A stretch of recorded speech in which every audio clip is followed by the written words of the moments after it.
சிவபுராணம். அந்தகாசுரனை தூக்கி உலகை 1000 வருடங்களாக வலம் வந்த பைரவர். சுக்ராச்சாரியார் இல்லாததால் அசுர சேனையும் பாதிக்கப்பட்டன. தனது சேனாதிபதியும் மாய்ந்து விட்டான் என்பதை அறிந்த அந்தகாசுரன் போர்க்களத்தில் மதம் கொண்டே களிறு போல வெகுண்டு சத்தம் கொண்டான். இதனால் பிரபஞ்சமே சிறு காலம் ஸ்தம்பித்தன. பின்பு தன்னுடைய மாயை மூலம் முனிவரின் உருவம் பூண்டு தேவர்கள் மத்தியில் தாக்கத் தொடங்கினான். அந்தகாசுரனின் இச்செயலால் தேவர்கள் என்ன செய்வது என்று புரியாமல் திகைத்து நின்றனர்.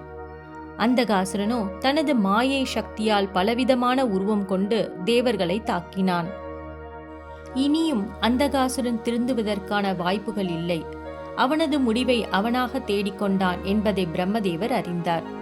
அதாவது அவன் பெற்ற வரத்தின் மூலமே, அதாவது தாயாக இருக்கும் பெண் மீது மோகம் கொண்டும் காரணம் இல்லாமல் தன் மரணம் நிகழக்கூடாது என்ற வரமே அவனை அழிக்கப் போவதை உணர்ந்தார் பிரம்மதேவர். தாயான பார்வதி தேவி மீது மோகம் கொண்டு சர்வேஸ்வரனால் தன் மனைவியை காக்கும் பொருட்டு என்னும் காரணத்தின் அடிப்படையில் அழிவை தேடிக்கொண்டான் அந்தகாசுரன். அந்தகாசுரனின் செயல்கள் யாவும் எல்லை மீறவே தன்னுடைய அம்சமான அகிலமே பயம் கொள்ளும் வடிவமான பைரவ வடிவத்தை தோற்றுவித்தார் சிவபெருமான். வேகமும் நிதானமும் இல்லாத பைரவர் முன்னிலையில் அசுர சேனைகள் யாவும் தோற்கத் தொடங்கின.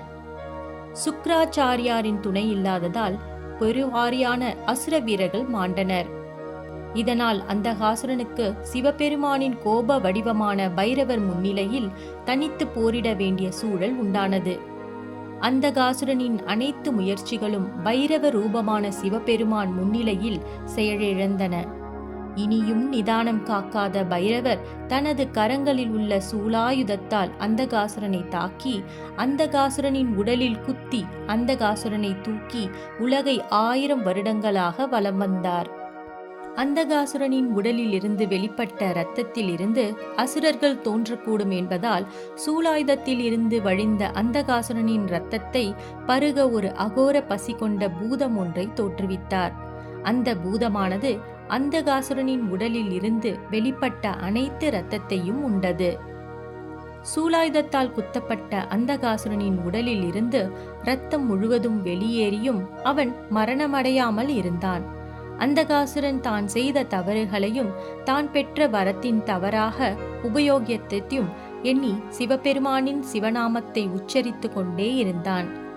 சிவநாமத்தால் காலனும் அவனை நெருங்கவில்லை. அந்தகாசுரனின் உடலிலிருந்து குருதி மட்டும் வெளியேறாமல் அவன் கொண்ட ஆணவம் வெளியேறியது.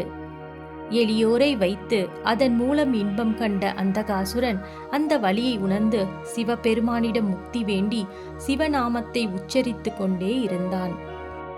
கருணை கடலான சிவபெருமான் அந்தகாசுரனுடைய கள்ளம் கபடமற்ற உண்மையான அன்பு மற்றும் பக்தியால் மனம் மகிழ்ந்தார். இறுதியாக பைரவர் அந்தகாசுரனின் உடலோடு கைலாயத்தை அடைந்தார். கைலாயம் வரையிலும் அந்தகாசுரனின் குருதியை உண்டு கொண்டே பூதமும் பின்தொடர்ந்தது.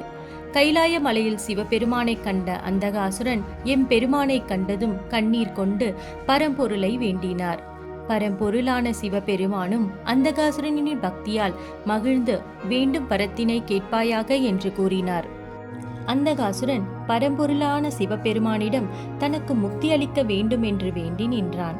பரம்பொருளான சிவபெருமான் அந்தகாசுரன் வேண்டிய முக்தியை அளித்தது மட்டுமல்லாமல் பிரிங்கிரீடன் என்ற நாமத்தில் தன்னுடைய சிவகணங்களில் ஒருவராகும் அந்தகாசுரனை கைலாய மலையில் இருக்குமாறு அருளினார்.